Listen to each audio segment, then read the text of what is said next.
the driving force of all of these matters is survival and reproduction. అది మనిషి కావచ్చు, అది వేరే జంతువులు కావచ్చు, అది చెట్లు చేమలు కావచ్చు. తమని తాము పునరుత్పత్తి చేసుకోవటానికి ఏమి చేయాలి అన్న ప్రక్రియలు తమ జీవ పరిణామంలో భాగంగా జీవజాతులన్నీ నేర్చుకున్నాయి. నేర్చుకున్న క్రమంలో ఏవైతే సక్సెస్ఫుల్గా వాటిని కంటిన్యూ చేశాయో అవి మిగిలి ఉన్నాయి. అలా కాకుండా ఈ ప్రక్రియలో ఇమడలేనివి చచ్చిపోయినాయి. న్యాచురల్ సెలెక్షన్ అంటే అది డార్విన్ గారు చెప్పారు, సూచించారు, చెప్పటం కంటే కూడా. సో మన మీదకి పోలియో వైరస్ దాడి చేసింది. దానికి మందు లేనప్పుడు చాలామంది జీవితాలు చంపకపోయినా జీవితాలని నాశనం చేసేసి మొబిలిటీ లేకుండా చేసేయటం మనకు తెలుసు.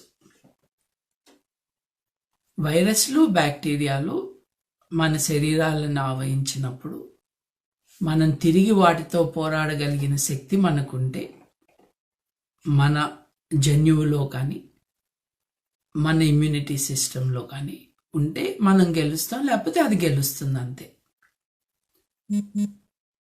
స్ట్రగుల్ ఫర్ ఎగ్జిస్టెన్స్ అన్నది ఇట్ అప్లైస్ టు ఆల్.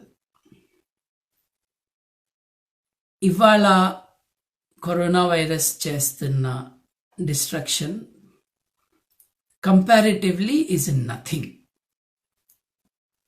1300 సంవత్సరాల్లో యూరోప్లో బ్లాక్ ప్లేగ్ వస్తే సగం జనాభా, యూరోప్లో సగం జనాభా చచ్చిపోయారు. సగం. యూరోపియన్లు తాము ఇమ్యూనిటీ అంటే రోగనిరోధక శక్తి తెచ్చుకున్న కొన్ని జబ్బులని వాళ్ళ శరీరాల్లో క్యారియర్స్గా తెలియకుండా వాహకాలుగా వాళ్ళు సౌత్ అమెరికా వెళ్ళినప్పుడు సౌత్ అమెరికాలో అటువంటి జబ్బుల్ని ఎప్పుడూ చూడని అక్కడ వాసులు, అక్కడ మనుషులు చచ్చిపోయారు.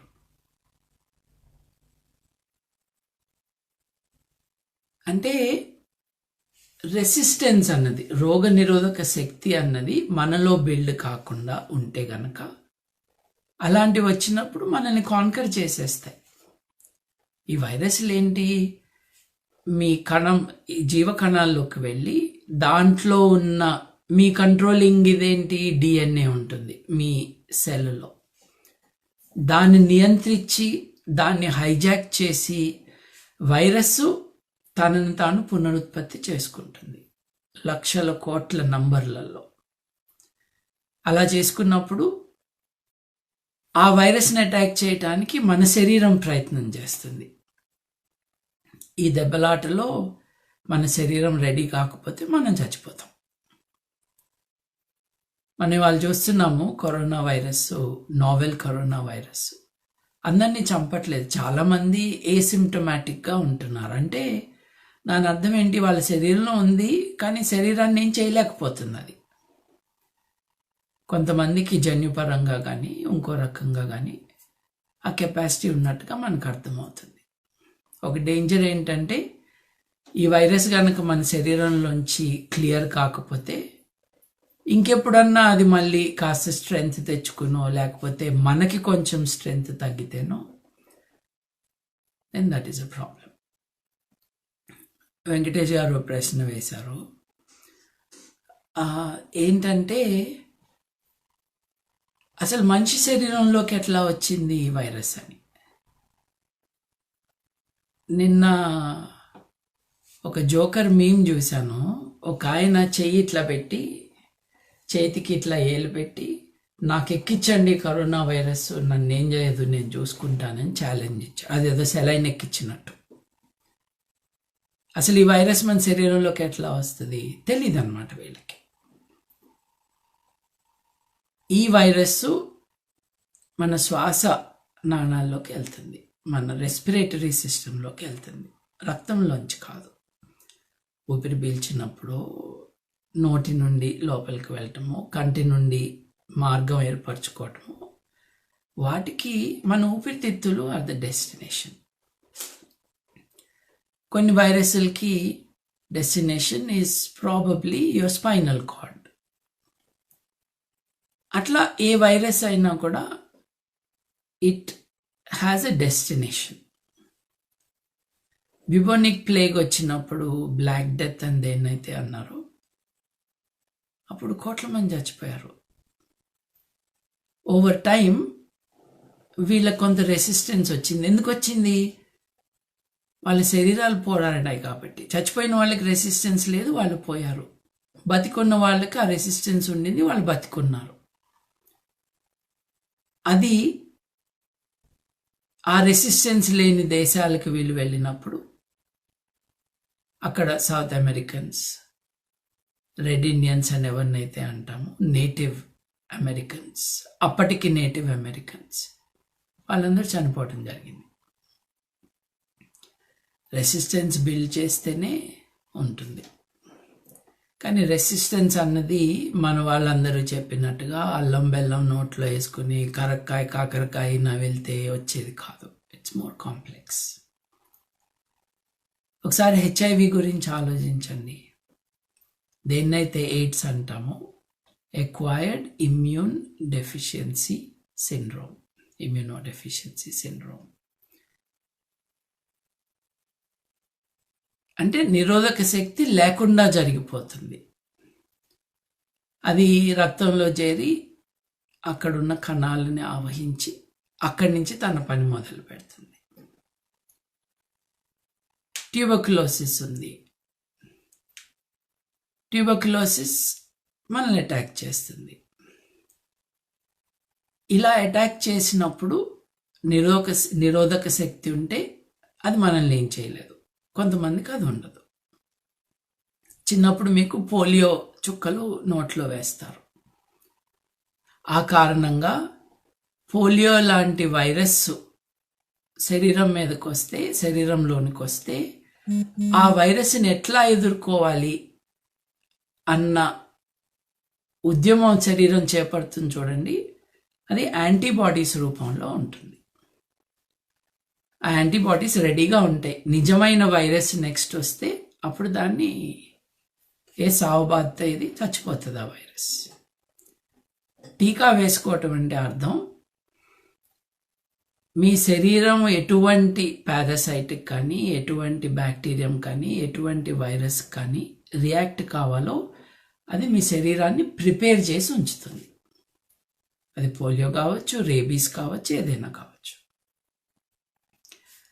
అసలైన వైరస్ లాంటిది, అసలైన బ్యాక్టీరియం లాంటిది కొంచెం స్ట్రెంగ్త్ తక్కువ ఉన్నది, లేదు చాలా తక్కువ ఉన్నది మీ శరీరంలోకి ప్రవేశపెట్టబడుతుంది.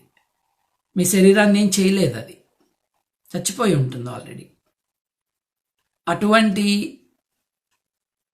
పదార్థం శరీరంలోకి వచ్చినప్పుడు శరీరం దాంతో దెబ్బలాటం నేర్చుకుని రెడీగా ఉంటుంది.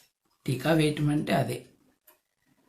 ఈ హోమియో గాళ్ళు చెప్పినట్టుగా టీకాలు వేయటము, హోమియో మందు తినటము ఒకటే అని చెప్తారు. హోమియో కేవలం పంచదార గుళికలు, అంతకంటే ఏమీ లేదు. సో శరీరంలోకి ఎలా వస్తుంది అని అంటే, కొన్నిసార్లు ఊపిరి పీల్చినప్పుడు రావచ్చు, కొన్నిసార్లు ఎక్కడైనా దెబ్బ తగిలితే బాడీ ఫ్లూయిడ్స్ ద్వారా రావచ్చు, కొన్నిసార్లు మీరు తిన్న పదార్థం కారణంగా రావచ్చు. So different ways it happens. Bird flu ఎలా వచ్చింది? Avian flu. మనకి ఎలా అయితే ఫ్లూ వస్తుందో పక్షులకు కూడా ఫ్లూ రావచ్చు. అట్లా రావటానికి ఎన్నో ఉదంతాలు, పక్షుల యొక్క జబ్బుల్లో అదొకటి భాగం. అటువంటి పక్షి నుండి మనిషిలోకి, అంటే స్పీషీస్ జంప్ అయింది ఆ వైరస్. ఎలా అయింది అన్నది స్ట్రిక్ట్గా ఇలా అని చెప్పటం కొంచెం కష్టం. ఒక్కోసారి అన్కుక్డ్ ఫుడ్ ద్వారా కూడా ఎంటర్ అయితే అయి ఉండొచ్చు, but it's not an established route నాకు తెలిసినంత వరకు. సరే, పక్షిలోంచి మనిషిలోకి వస్తుంది, ఈ మనిషికి కూడా జబ్బు వస్తుంది, మనిషి చచ్చిపోతాడు, it's over for that human. ఒక్కోసారి ఏమవుతుందంటే నోవెల్ కరోనా వైరస్ జరిగినట్టుగా పక్షిలోంచి, లేదు ఇది పక్షి కాదు, ఇది క్షీరదం, ఇది గబ్బిలంలో నుండి మనిషిలోకి వచ్చింది. కానీ ఆ మనిషిని చంపటమే కాదు, ఆ మనిషి నుండి ఇంకో మనిషికి కూడా వెళ్ళింది. అంటే this is a game changer. గబ్బిలంలో నుండి మనిషిలోకి రావటం ఓకే అంటే ఆ మనిషి ఒక్కడి వరకే ప్రాణాలు పోతాయి మహా అయితే.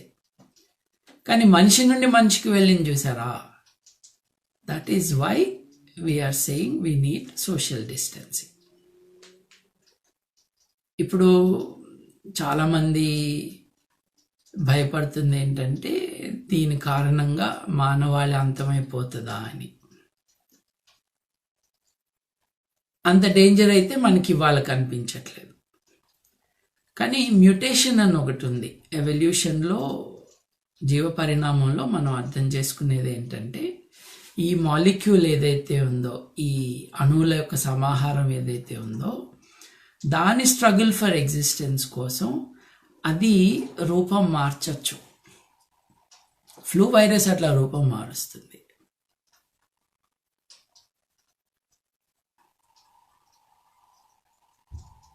గుణవతి గారు ఒక తమాషా experience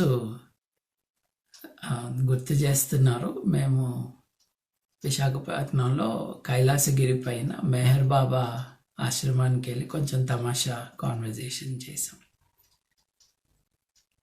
but coming back to ఏమి తింటే వ్యాధి నిరోధక శక్తి పెరుగుతుంది అన్నది, అసలు ఈ ఫోరం నడుపుతున్నదే డాక్టర్లండి. మీరు వారిని అడిగితే మంచిది, ఎందుకంటే వారు చెప్పగలరు మీకు కరెక్ట్గా. జనరల్ హెల్త్ ఇంప్రూవ్ చేయటం అన్నది చాలా ముఖ్యం. ఒక అపోహ మట్టుకు చాలా వైడ్ స్ప్రెడ్గా ఉంది. ఇది ఒక నోబెల్ గ్రహీత పాలీ గారు స్ప్రెడ్ చేసిన రాంగ్ ఐడియా. సి విటమిన్ ఎక్కువ తింటే మీకు ఇమ్యూనిటీ బాగా పెరుగుతుంది అని పాలీ గారు చెప్పారు. But it's not considered correct. But general health improve చేసుకోవటం, ఎక్సర్సైజులు ఇవి చేయమని చెప్తున్నారు. ఇవన్నీ ఇవాళ మీరు మొదలు పెడితే రేపు కరోనా రాకుండా ఆపుతుందని నేను అనుకోను. But you must listen to a doctor to tell you the advice. వస్తే వస్తుందండి, లేకపోతే రాదండి. కానీ ఉంటామో పోతామో అని అనుకుంటున్న టైంలో లైఫ్ గురించి, మీనింగ్ ఆఫ్ లైఫ్ గురించి అనేక ప్రశ్నలు వస్తాయి. ఒక సీక్రెట్ చెప్పనా, చచ్చిపోవటానికి ఇది ఒక్కటే అక్కర్లా. యాక్సిడెంట్లో కావచ్చు, మలేరియాతో పోవచ్చు, టైఫాయిడ్ వచ్చి పోవచ్చు, క్యాన్సర్ వచ్చి పోవచ్చు, గుండె ఆగిపోయి పుట్టుకుమనొచ్చు. So the causes of death can be many, the outcome will be the same, you are dead. కాకపోతే సామూహికంగా ఇంతమంది ఆదుర్దా చెందుతున్న టైంలో కొంచెం ఆందోళనగా ఉండటం, అయ్యో ఏంటి మన గతి ఏంటి అని అనుకోవటం. నిజంగా ఇది నేను అనుకోవట్లేదు ఇది పెద్ద విపత్తు అని.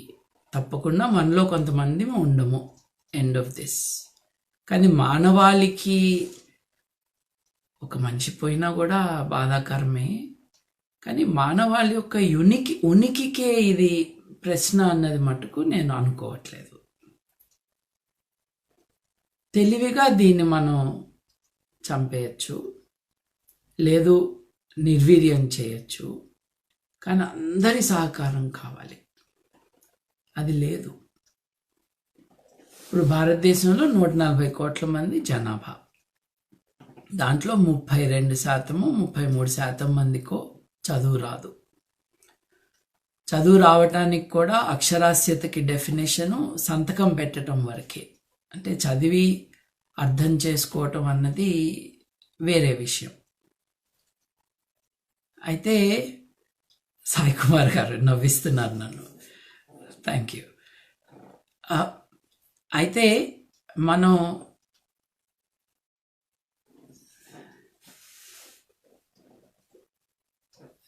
I lost my train of thought. Sai Kumar గారు ఏదో అనేటప్పటికి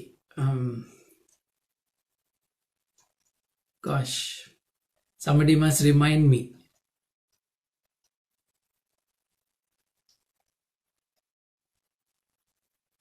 కరెక్ట్ అండి, థ్యాంక్ యూ. ప్రాణం పోవటానికి అనేక మార్గాలు,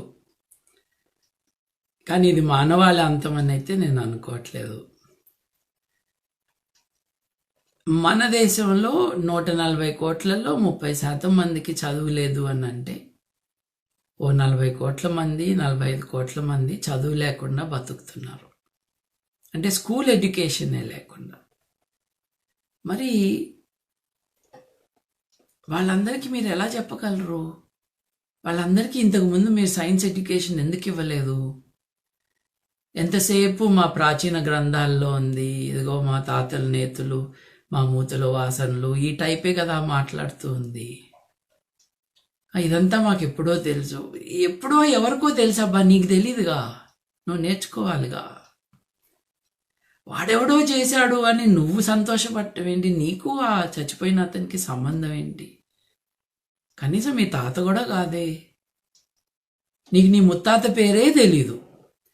2000 సంవత్సరాలకు పూర్వం ఈ దేశంలో నీకు రాని భాషలో, ఇప్పుడు ఎవరూ వాడని భాషలో ఎవరో ఒకళ్ళు ఏదో రాశారు. నువ్వు ఇవాళ విర్రవీగటం దేనికి? నువ్వు తెలుసుకో. లే,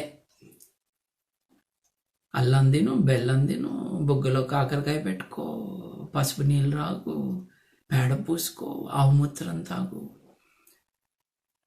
ఇక్కడే మన డిఫీట్ ఉంది. ఎంతో కాలం నుండి సైన్స్ ప్రచారకులు చెప్తూ ఉన్నదాన్ని తప్పుగా అర్థం చేసుకుని అబద్ధంగా ప్రచారం చేస్తూ వీళ్ళు మన మతానికి వ్యతిరేకులు అని చెప్పటం అన్నది చాలా చెప్తూ ఉన్నారు. నా ఇట్ కెనాట్ బి ట్రూ. ఎందుకంటే మనందరి శ్రేయస్సు కోరి చెబుతున్న విషయాలు ఇవి. జ్ఞాన మార్గం ఇది, విజ్ఞాన పదం ఇది. ఈ మార్గంలో వెళ్ళిన వారి జీవితాలు చాలా గొప్పగా ఉన్నాయి, మనవి లేవు. అలా ఉండాల్సిన అవసరం లేదు. మన జీవితాన్ని మనం కూడా మార్చుకోవాలి. ఇంతే. ఉద్దేశం ఇంకోటి ఎలా ఉంటుంది?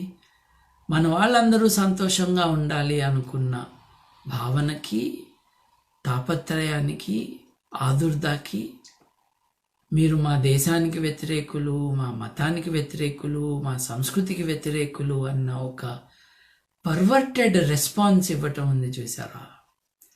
దాని మూలాలు ఎక్కడున్నాయి అనంటే, భారతదేశంలో విజ్ఞాన శాస్త్ర సంస్కృతి అన్నది లేదు. అది ఏ కారణంగా లేదు అనంటే, ఒకటేమో ఆ ఓరియంటేషన్లో విద్య లేదు, రెండు అసలు అందరికీ విద్యనే లేదు కదా. 40 కోట్ల మందికి అక్షరాస్యతనే లేదు. ఇవన్నీ కూడా కన్సిడర్ చేసి మనం ఎవరికైనా రోగం వస్తే వారు ఆ రోగం యొక్క బాధితులు అన్నది గుర్తించాలి. వారేదో తప్పు చేస్తున్నట్టుగా కాదు. ఒకప్పుడు ఎయిడ్స్ వచ్చిన వాళ్ళని అంటరాని వారుగా చూడటం. అసలు 2000 సంవత్సరాల క్రితం అసలు యేసుక్రీస్తు అని ఆయన గొప్పవాడు అని, ఆయన నిజంగా పుట్టి ఉండి ఉంటే, జీవించి ఉండి ఉంటే, ఆ కథలు నిజమై ఉండి ఉంటే, కాకపోయినా కథగా అయినా కూడా ఆయన అటువంటి వారికి శుశ్రూష చేశాడు అని అంటే, ఒక జబ్బుకి వీళ్ళు బాధితులు, ఆ బాధితుల్ని మనం ఆదుకోవాలి అన్న భావన మనందరికీ ఉండాలి. వారు నేరం చేశారని ఎయిడ్స్ వచ్చిన వాళ్ళని, టీబీ వచ్చిన వాళ్ళని, క్షయరోగం వచ్చిన వాళ్ళని తప్పు చేసినట్టుగా వెలివేసి కొంతమందిని కొట్టి ఇటువంటివి చేయకూడదు. ఆఫ్రికాలో చర్మము యొక్క రంగు పోవటం, విటిలిగో, చర్మంలో మనకున్న బ్రౌన్ కలర్ పోయి తెల్లగా మారటం, అలా జరిగితే ఆఫ్రికాలో పిల్లల్ని చంపేస్తారు. చంపేసి వాళ్ళ శరీరంలో బొమికలతో తాయెత్తుల్లో వేసుకుంటారు. అవి అంత ప్రిమిటివ్గా మనం ఉండకూడదు. అలాగే విపత్తు, ఇప్పుడు మనం ఇందాంచి మాట్లాడుకున్నప్పుడు ఈ భూమి పుట్టుక, జీవం యొక్క ఆవిర్భావం, ఇవన్నీ మనం మాట్లాడుకున్నప్పుడు ఎక్కడా కూడా ఒక దేశం, ఒక కులం, ఒక మతం ప్రసక్తి వచ్చే అవకాశమే లేదు. ఎందుకంటే ఇవన్నీ 5,000 సంవత్సరాలు 6,000 సంవత్సరాలకి అంటే ఎక్కువ ఏం కాదు ఇవి. మనిషి ఒక కామన్ హిస్టరీ, ఒక కామన్ డెస్టినీ, ఒక కామన్ ఫ్యూచర్తో ఉన్న ఒక కండిషన్లో ఉన్నాడు. మధ్యలో చికాకు తెప్పించి ఇబ్బంది పెట్టేవి, ఎవరో ఇందాక ప్రశ్న కూడా వేశారు, ఒక గాయకుడు కులం, అలవాట్లు, పద్ధతుల్ని కీర్తిస్తూ పాడాడు ఆ విషయం అని. నేను ఆస్క్ బీజీ అని ప్రతి ఆదివారం సాయంత్రం ఇండియా టైం 4:30 సాయంత్రం ఫేస్బుక్ లైవ్లో మాట్లాడుతూ ఉంటాను. ఈ విషయం లాస్ట్ టైం మాట్లాడాము. దారుణమైన మాటలు, అహంకారము, కులహంకారము, అలాగే ఇలా మాట్లాడే వాళ్ళందరూ కూడా ఏన్షియంట్ ప్రిజుడిసెస్, సూపర్స్టిషన్స్ని స్ప్రెడ్ చేయటానికి ఈ టైంలో ఒక పర్వర్టెడ్ రెస్పాన్స్గా బయలుదేరారు. వాళ్ళని కట్టడి చేయాల్సిందే. అది ముస్లింల పైన వ్యతిరేకత కావచ్చు, వాళ్ళు అనుకుంటున్న నిమ్న కులాలని కించపరుస్తూ మాట్లాడటం కావచ్చు. ఓ ప్రశ్న వేశారు, డిఎన్ఏకి ఆర్ఎన్ఏకి తేడా ఏంటి అని. అది మీరు బిగినింగ్లో అడుగుంటే మాట్లాడుకునే వాళ్ళమేమో. మీరు గూగుల్లో సెర్చ్ చేయండి. డిఎన్ఏ అన్నది 2 strands, రెండిటితో ఏర్పడుతుంది. అంతవరకు అయితే నేను చెప్పగలను. కాంటినెంటల్ డ్రిఫ్ట్ గురించి చెప్పమంటున్నారు. గూగుల్లో చదివేసి మీరు బుక్లో రాసేయండి. ఇది బీజీ గ్రూప్లో మీరేమి కనుక్కున్నారో. చాలా ఈజీ కదండి వుడ్ పెకర్ గారు. ఇందాక సాయంత్రం ఏమో వుడ్ పెకర్ గుడ్డు పెడుతుందా అని అడిగారు. ఏవైతే మీరు ఆల్రెడీ కనుక్కోగలరో అవి నన్ను అడగటం దేనికి? నేను రైల్వే ఎంక్వైరీ ఆఫీస్ కాదు కదా. స్టిల్ అడిగారు కాబట్టి చెప్తాను. భూమి మీద ఉన్న majority of the surface is water. సముద్రాలు. సముద్రాలు లేనివి కొన్ని ప్రాంతాలు భూమి కనిపిస్తూ ఉంటుంది, ల్యాండ్ కనిపిస్తూ ఉంటుంది. భూమి యొక్క చరిత్రలో ఒకప్పుడు ఈ ల్యాండ్ మాస్ అంతా కూడా ఒక చోట ఉండాలని, భూమి కంటిన్యూస్గా స్పిన్ అవుతున్న క్రమంలో ఆ ఖండాలన్నీ కొంచెం కొంచెం దూరం అయ్యి ఇప్పుడు ఎక్కడున్నాయో అక్కడ ఉన్నాయని. నిజంగా మీరు ఒక వరల్డ్ మ్యాప్ తెచ్చుకుని, ఏది రూపాయికి బయట దొరికే జెరాక్స్ కాపీ వరల్డ్ మ్యాప్ తెచ్చుకుని అవుట్లైన్స్ కట్ చేయండి. Africa outline, south America, India cut చేశాక ఆఫ్రికాలోకి ఇండియాని మీరు ఫిట్ చేయొచ్చు. ఆఫ్రికా ఇట్లా ఉంటుంది కదా, ఇండియాని తీసుకొస్తే ఇక్కడ ఇముడుతుంది. ఇటు నుంచి మీరు సౌత్ అమెరికాని, దక్షిణ అమెరికాని తీసుకొచ్చి ఆఫ్రికాలో ఇట్లా ఇమర్చచ్చు. అటు నుంచి ఆస్ట్రేలియాని లాక్కొచ్చి దగ్గరికి తేవచ్చు. నిజంగా నిజమే కదా, ఇదంతా కలిసి ఎప్పుడో ఒకప్పుడు కలిసే ఉండాలి అని తెలిసిపోతుంది మనకి.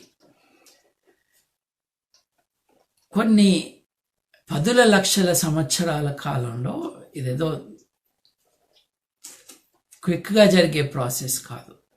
10 లక్షల సంవత్సరాల కాలంలో ఈ జైగాంటిక్ మాస్ ఆఫ్ ఎర్త్ అది కొంచెం కొంచెం కదులుతూ భారతదేశం ఇటు వెళ్తూ, దేన్నైతే ఇవాళ మనం భారత ఉపఖండం అంటున్నామో అది ఇవాళ దేన్నైతే చైనా, టిబెట్ ఆ ప్రాంతాలు అంటామో దాన్ని ఢీకొడుతుంది. అది ఢీకొట్టడం అంటే ఏదో ఫాస్ట్గా వెళ్ళి క్రాష్ అవ్వటం కాదు, కానీ స్లోగా దాన్ని కొట్టుకుంటూ కొట్టుకుంటూ కొట్టుకుంటూ ప్రెషర్ బిల్డ్ చేసి, ప్రెషర్ బాగా బిల్డ్ అయినప్పుడు అప్పుడప్పుడు అది రిలీజ్ అవ్వాలి అని అంటే భూకంపాలు రావాలి. ఇట్లా ఉంటుందండి, ఇది తోసుకుంటూ తోసుకుంటూ తోసుకుంటూ ఉంటుంది. ఎప్పుడో ఒకప్పుడు అది అట్లా రిలీజ్ అవ్వాలి, భూకంపం వస్తుంది. ఈ జరిగే క్రమంలో ఇది ఇట్లా తోసింది కదా, ఇట్లా పైకి వెళ్తుంది. ఇప్పుడు మనం హ్యాండ్కర్చీఫ్స్ చూస్తాము, ఇట్లా ఉంటుంది. దీన్ని మనం 2 వైపుల నుంచి తోస్తా ఉంటే ఇది హ్యాండ్ కర్చీఫ్ అయితే ఇటు నుంచి ఇండియా, ఇక్కడ చైనా ఉంటే ఇది ఇట్లా తోస్తుంది, ఇది ఇక్కడ రెసిస్ట్ చేస్తూ ఉంది. వెళ్ళే మార్గం ఏదీ లేక ఈ ల్యాండ్ ఇట్లా పైకి వెళ్తుంది. మీ హిమాలయాలు అట్లా వచ్చినాయి. That is how the Himalayas are formed.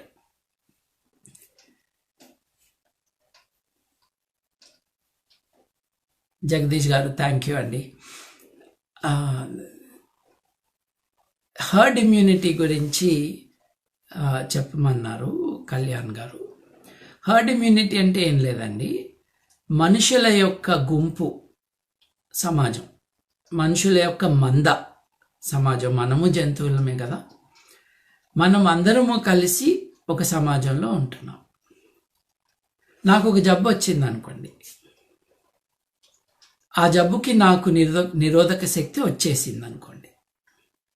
మీరున్నారు నా పక్కన, మీకు నిరోధక శక్తి లేకపోతే నా నుండి మీకు ఆ జబ్బు వస్తుంది, అంతే కదా. అలా కాకుండా మీకు నాకు ఇద్దరికీ కూడా నిరోధక శక్తి వస్తే నా నుంచి మీకు రాదుగా. అట్లా మనలాంటి వాళ్ళు 100 మంది ఉంటే, 1000 మంది ఉంటే, 1,00,000 మంది సిటీలో ఉంటే, ఎవరికైనా జబ్బు వస్తే వాడి నుంచి ఇంకోటికి వెళ్ళే అవకాశమే లేదు. ఎందుకంటే నిరోధక శక్తి సమాజంలో అందరికీ వచ్చేసిందని అర్థం. ఇది 100లో 80 మందికి వస్తే చాలు, 70 మందికి వచ్చినా చాలు, ఇంకొంచెం తక్కువైనా జబ్బు బట్టి. కొన్ని జబ్బులు ఇట్లా పాకవు, ఇమ్మీడియట్లీ క్విక్గా వెళ్ళిపోవు. ఇప్పుడు టీబీ ఉందనుకోండి, ఎన్నో సంవత్సరాలకి, ఇదేదో 10 రోజుల్లో కేల్కతం చేసి వెళ్ళిపోతుంది ఇది. So this is very fast. నిరోధక శక్తి ఉన్న వాళ్ళు ఆ చైన్ని బ్రేక్ చేస్తారు, ఎందుకంటే వాళ్ళకి జబ్బు రాదు, వేరే వాళ్ళకి వెళ్ళదు, ఫినిష్. దాన్నే మనం హర్డ్ ఇమ్యూనిటీ అని అంటాం.